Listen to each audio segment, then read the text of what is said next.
7 Steps to Increasing Confidence for Beginners. Explained. Confidence. That all matters. But, most people feel less confident when they encounter an unfamiliar situation. This is where planning and preparation come into play. For example, if you're going to apply for a new job, it's a good idea to think about what you'll say and how you'll answer certain questions. Then, practice answering the questions with other people. If you see, a lack of self-confidence is often detrimental to a person's health and lifestyle. Nowadays, by using various self-help techniques, you can improve your self-confidence and feel more comfortable in situations where you are less confident. For example, you may doubt your ability to perform karate self-defense techniques. In that case, you might ask yourself, do I really need to practice karate self-defense techniques? Anyways, as we received many queries related, such as, how can I boost my self-esteem and self-confidence? What are signs of lack of confidence? What is the secret to self-confidence? How do I love myself? Why am I losing confidence as I get older? And, how can I improve myself every day? Don't worry, dear viewers, we've got you covered, as always. So now, let's dive deep into 7 steps to increasing confidence for beginners. Dear viewers, watch the video till the end, in order to reap the benefits for your fine living. Hello dear viewers. Hope you're having a great day. Welcome to TKI, theknowledgeinsights.com. Being part of your fine lifestyle. Before we start, click the subscribe button below, also the bell icon, as we have more insights to share with you for your fine living. Let's get started. Number 1. Developing self-assurance. Firstly, changing your mindset is an important aspect of building confidence. Hence, you have to break old habits and think more positively to develop this mindset. You can use affirmations and visualization to practice confidence. Changing your thoughts is not as easy as it sounds. It requires work and practice. People who practice confidence often have a goal in mind and are aware of their strengths and weaknesses. As you learn and practice new skills, your confidence will increase. It is also important to recognize your successes and acknowledge your failures. When you feel unsure of yourself, it is a sign that you are still learning. You must also remember that you must face situations that you are uncomfortable with. For example, if you hate paying taxes, you have to deal with this situation. But try to see the positive side of it and try to learn from it. Many people who are confident were once insecure, and they learned to duplicate their success over time. Number 2. Confidence is a state of mind. Yes, dear viewers. Confidence is a state of mind that can be developed by thinking positively. It is also enhanced by practice, training, knowledge, and talking to others. Confidence stems from self-esteem and belief in one's abilities. It is important to remember that confidence is different for everyone, and it is important to find out what it means to you. The way we think about self-confidence may affect our beliefs about success or failure. These beliefs may impact our goal intentions and affect our worry responses. They may even influence our causal attributions. It is important to distinguish between general and task-specific self-confidence expectations in order to understand how they relate to the development of confidence. We develop confidence in many ways, and some sources are more reliable than others. Many studies have been conducted to investigate the connection between self-confidence and motivation. While these studies do not prove that there is a causal relationship, they do show that self-confidence affects motivation. Number 3.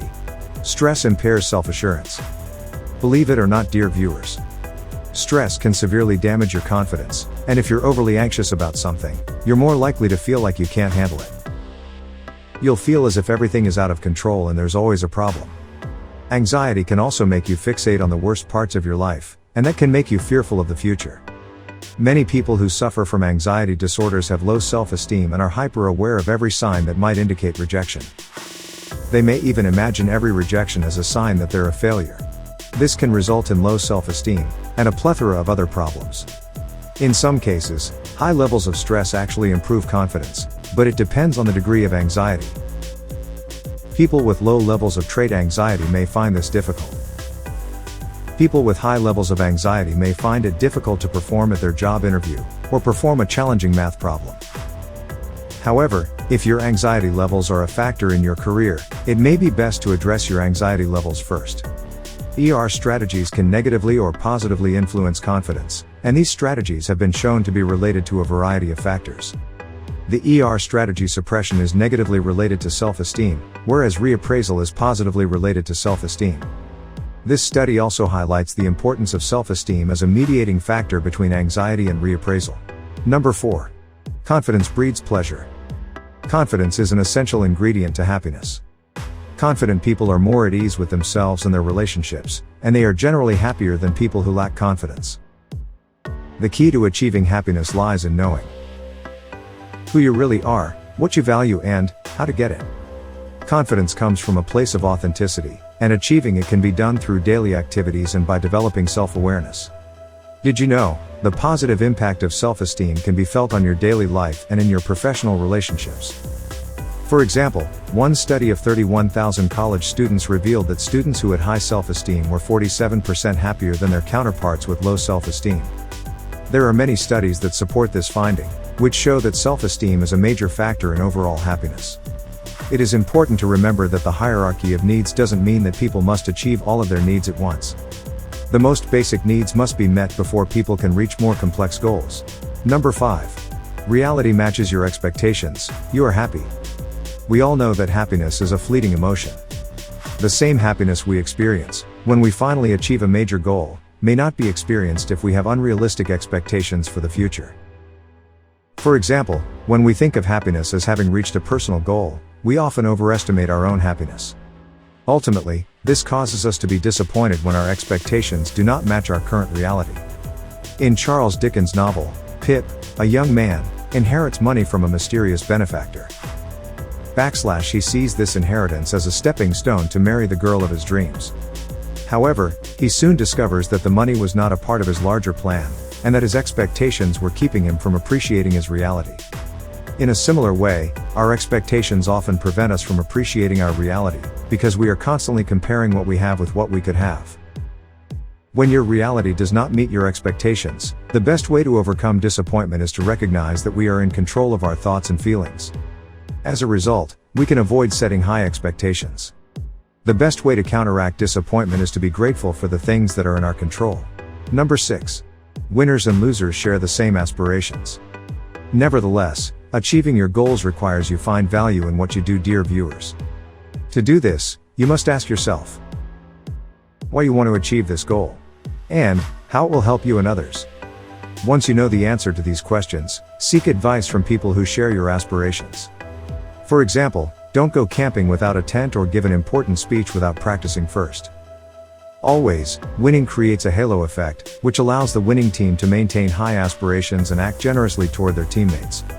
Losers, on the other hand, are likely to discredit and blame others, resulting in a culture of finger-pointing and infighting. Don't you agree? Number 7. You intend to be better, not more confident. Simply, planning your day ahead is the key to improving your confidence. Reason being, planning ahead helps you achieve your goals and avoids procrastination. It also allows you to make better decisions, as you won't be unsure about the next step. It also allows you to pursue what you think you'll like and be prepared for any obstacles you may encounter along the way. Taking action on the ideas above will boost your self-confidence and make you feel good about yourself. You should also consider pursuing new things or trying new things that are out of your comfort zone. This will improve your self-esteem and help you be more assertive. It can also help you improve your work performance, trust me. Another important step in developing your confidence is to identify the cause of your lack of confidence. Carry out a personal SWOT analysis to determine which aspects are contributing to your lack of self-esteem. Then draw up an action plan for dealing with the situation. You should also recognize the impact of other people's attitudes on your confidence. If you see that someone's attitude makes you feel self-conscious, it's important to call them out on it. Another important factor in building confidence is changing your mindset.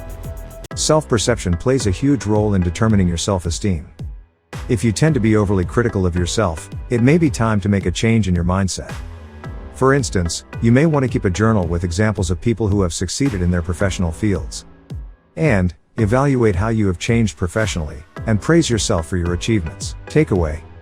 As you have noticed, there are many ways to boost your self-confidence. Nowadays, using a better app or writing down your goals can help you do that. Then, follow up with daily activities that will improve your confidence. Many confidence classes are available for beginners at no cost and are often filled with practice exercises, video lectures, and projects. Some offer a free certificate upon course completion. In addition to building your confidence, you can also learn to perform new activities, which will improve your self-esteem. For example, a public speaking course may teach you how to create your presentation using slides. It'll also teach you how to connect with your audience and eliminate your anxiety. A public speaking course will also teach you how to pick a topic and prepare for it. Remember that confidence swings with performance during your training. As you enhance your performance, you will gain confidence. Even minor successes will increase your self-esteem. Have a productive day, everyone. I hope you've acquired confidence by now. Dear viewers, we believe that seeing this video would have piqued your interest and sparked your curiosity. We'd appreciate it if you could leave us a remark in the comments section below. As always, we appreciate hearing from you.